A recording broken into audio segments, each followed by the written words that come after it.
Bugatti said that they can't split this car in half, and then like it'll clip me like splitting it in half, and then it'll be like, oh, Bugatti got owned. A $6 million hypercar is not just a car. It is a machine built with extreme precision, rare materials, and engineering that very few people in the world fully understand. When such a car gets badly damaged, it is usually the end of the story. This is exactly what happened with Bugatti Chiron Per Sport, one of the rarest versions of Bugatti's famous hypercar line. After a serious crash, the car was not just damaged, it was almost completely destroyed in the front section. The chassis was hit hard, airbags deployed, and many critical systems were broken. In most normal cases, this kind of damage means a car is written off forever. Even if someone tries to repair it, the cost becomes so high that it makes no financial sense. In this case, Bugatti itself gave a repair estimate that was around $1.7 million, which is already more than the price of many supercars in the world. Because of this extreme cost, the owner decided not to repair it through the official system. This decision created a very unusual situation. The car was still valuable, but it was also marked as a salvage vehicle. On top of that, things became even more complicated because Bugatti refused to support the repair outside its factory system. This meant no official parts, no technical help, and in some cases, no access to software or systems needed to properly repair the vehicle. The car's identity number, known as VIN, was effectively restricted, which made it extremely difficult for any workshop in the world to legally or easily source replacement parts. This created a rare and controversial situation in the automotive world. A car worth millions of dollars was now sitting in a kind of technical and corporate lock, where it could not be repaired easily by the manufacturer and also could not be repaired easily by independent workshops. This raised a bigger question that many people started discussing. Who really owns a car once it's sold? Is it the customer who paid for it or the company that built it? At the same time, the damaged Bugatti was not just any vehicle. Only about 60 units of this version exist in the entire world, which makes it extremely rare. Every part of the car is built with advanced engineering, from its carbon fiber structure to its massive W16 engine. Even basic repairs usually require factory-level equipment and trained specialists. So when this damaged car entered the market, most people believed it was impossible to bring it back to life. It was considered a lost cause, something too complex, too expensive, and too restricted to repair outside Bugatti's own control. But this situation was about to change in a way no one expected, setting the stage for one of the most unusual rebuild stories in modern automotive history. In the middle of this impossible situation, entered a surprising figure, a self-taught mechanic named Mat Armstrong. Unlike factory engineers or highly certified specialists, he does not come from a traditional automotive background. He built his skills through hands-on experience, working on damaged cars, learning from mistakes, and slowly improving over time. He became known online for taking on projects that most workshops would avoid. From repairing luxury cars to rebuilding heavily damaged supercars, he built a reputation for doing the impossible jobs. His approach is simple but powerful. Understand a problem, break it into parts, and keep working until it is solved. Because of this mindset, he gained a large following on social media and YouTube, where people watch him transform wrecked vehicles into working machines again. When the opportunity came to rebuild the damaged Bugatti Chiron Per Sport, it was not a normal job for him. It was on a completely different level compared to anything he had done before. This was not just a luxury car or a damaged sports car. This was a hypercar built with extreme precision and controlled tightly by its manufacturer. The challenge became even bigger because there was no official support available. No factory manuals, no direct help from Bugatti, and no easy access to replacement parts.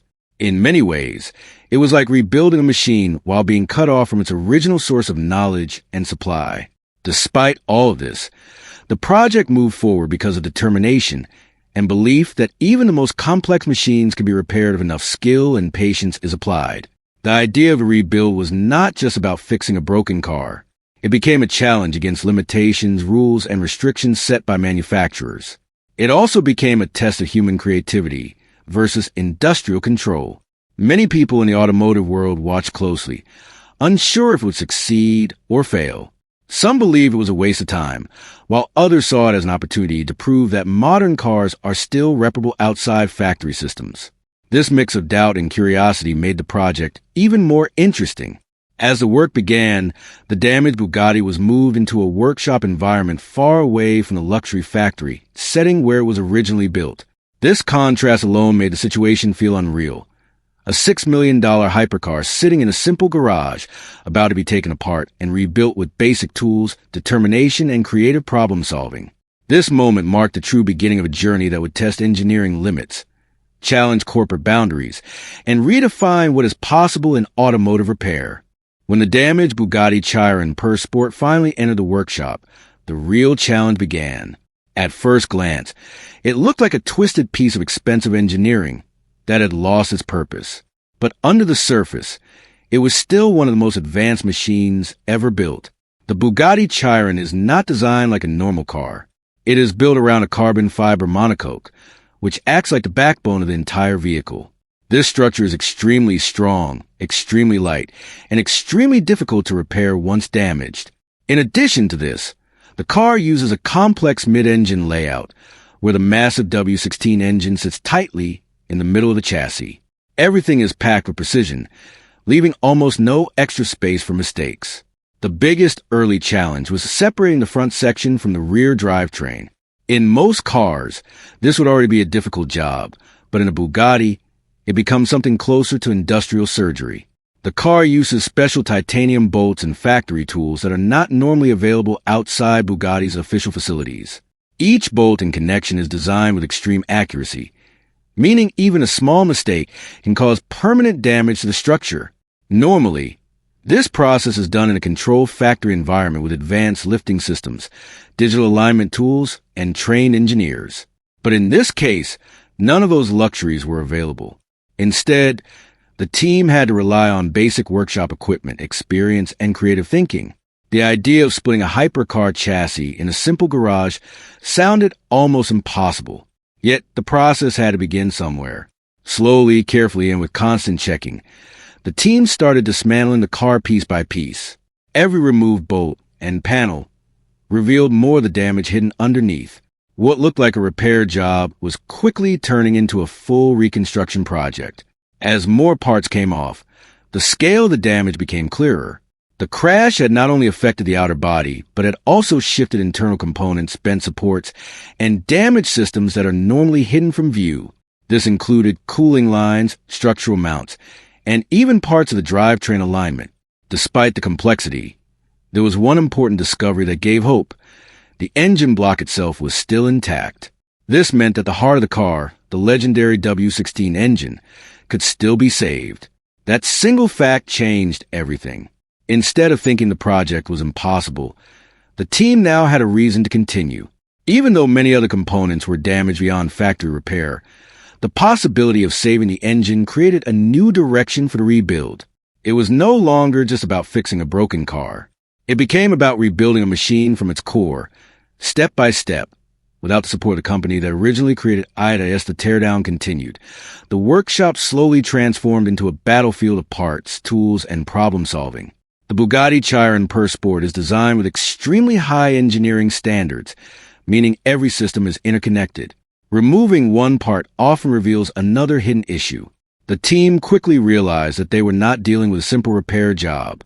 They were dealing with a chain of problems that needed to be solved one after another.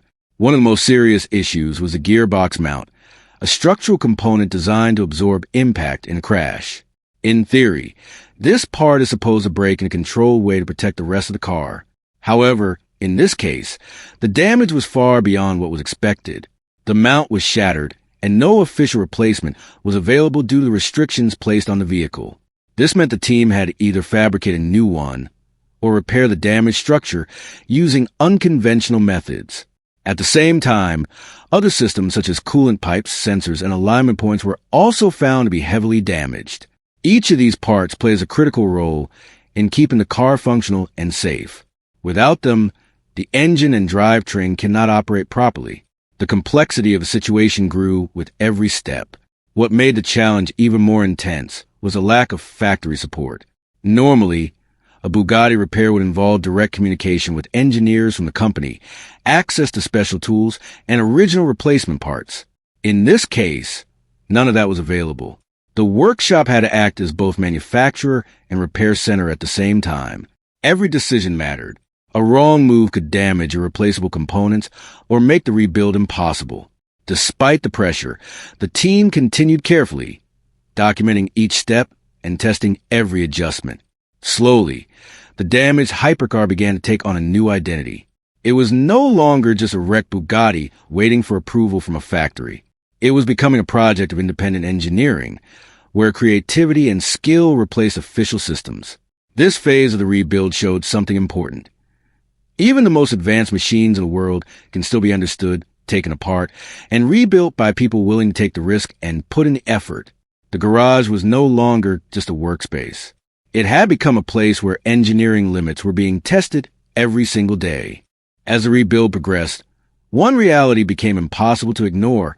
Official Bugatti parts were not available for this car. The VIN restriction meant the normal supply chain was effectively blocked, and even experienced workshops would have struggled in such conditions. This forced the team to shift their entire approach. Instead of relying on factory replacements, they had to think in terms of adaptation, modification, and complete re-engineering of missing parts. This is where the project stopped being a normal repair and started becoming something closer to experimental engineering. Every damaged component had to be studied carefully, not just for what it was, but for what function performed in the system. Once that was understood, the team searched for ways to recreate or replace that function using whatever materials or tools were available. One of the first major examples of this was the cooling system. A coolant pipe had been badly crushed during the crash, and without proper cooling, the engine could not safely run. Since an official replacement was not an option, the team used a rigid brake hose as a temporary solution in a normal factory setting. This would be considered far from ideal, but in this situation, it was a practical solution that restored function. It showed that sometimes engineering is not about perfection, but about solving problems with the resources available. Another major challenge was the gearbox mount. This part is designed by Bugatti to absorb impact energy and brake in a controlled way during crashes. However, in this case, it was completely destroyed. Instead of replacing it, which was not possible, the team brought in a specialist TIG welder who carefully rebuilt the structure. This required extreme precision because the part is not just mechanical. It is also part of the car's safety design. Rebuilding it meant restoring strength without changing its original behavior too much. At the same time, other components were also being reimagined. The exhaust system, for example, was sent to a specialist fabrication company. Instead of simply copying the factory design, they created a custom exhaust system tailored specifically for this car. The result was not just a replacement, but an improvement in sound and performance characteristics. It became louder, more aggressive, and gave the car a unique identity that was different from its original factory version. In another part of the workshop, radiators were being hand-built from scratch. This was done by a skilled machinist who carefully measured and recreated each unit without relying on factory scans or digital models. The level of manual craftsmanship involved was extremely high, showing that modern hypercars can still be rebuilt using traditional engineering skills when necessary. These efforts showed a clear shift in the project. It was no longer just about restoring a damaged Bugatti. It was about proving that engineering problems can be solved in multiple ways, even when official systems are removed from the equation. As the rebuild continued, some of the solutions became even more surprising. One of the most unexpected challenges was the airbag system. Because of the locked VIN, official Bugatti airbags could not be sourced. This created a serious safety problem, since airbags are a critical part of any modern vehicle.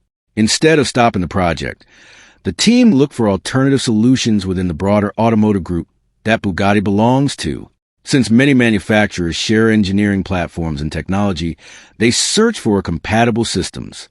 Eventually, airbags from an Audi A3 were selected and fitted into the car. This might sound unusual at first, but it is actually an example of how modern automotive engineering often overlaps between brands. The systems were compatible enough to function correctly, allowing the safety system to be restored. This decision highlighted a very important point. Even the most exclusive hypercars are still built using shared engineering foundations. Another major upgrade came in the form of interior restoration. The damaged cabin was completely rebuilt by a specialist customization team. Every surface, from seats to dashboard panels, was carefully retrimmed to match the original white and purple design. However, the team did not just aim to restore the interior. They aimed to improve it. The attention to detail was extremely high, and in some areas, the craftsmanship even exceeded factory standards. This gave the car a renewed identity, blending original design with handcrafted precision. At the same time, structural improvements were also made. A custom front crash bar was fabricated from scratch after the original was destroyed. This required over 60 hours of detailed machine work, where metal was shaped, tested, and refined until it matched the required strength. In addition, multiple radiators were produced manually to ensure the engine cooling system could operate reliably. Each of these parts required patience, skill, and a deep understanding of mechanical systems. Slowly, the car began to transform. What was once a damaged, factory-restricted hypercar was becoming a hybrid creation of original engineering and independent craftsmanship. Every fix, every modification, and every replacement part told a story of problem-solving under extreme limitations. The project was no longer just about returning a car to working condition. It was about proving that even when factory systems are removed, human skill and creativity can still rebuild something extraordinary from almost nothing. After months of cutting, repairing, fabricating, and rebuilding, the project reached its most important stage, making the car run again. This was the moment where all the individual fixes had to come together as one complete system. The Bugatti Chiron Per Sport is powered by a massive W16 engine, one of the most complex production engines ever made. Rebuilding it is already extremely difficult under factory conditions, but doing it in a restricted, independent workshop made the challenge even greater. Every system had to be checked carefully, including fuel delivery, cooling, sensors, electronics, and drivetrain alignment. Even a small mistake in any of these areas could stop the engine from starting or cause serious damage. One of the biggest concerns was the cooling system. During the crash, parts of it had been damaged, and at some point, the engine had been exposed to risk due to reduced cooling. In a high-performance engine like this, overheating can destroy internal components very quickly. That meant everything had to be tested slowly and carefully before the first start attempt. Wiring connections were inspected, fluid levels were confirmed, and mechanical fittings were tightened again and again to ensure nothing was missed. This stage of the rebuild was not about creativity anymore.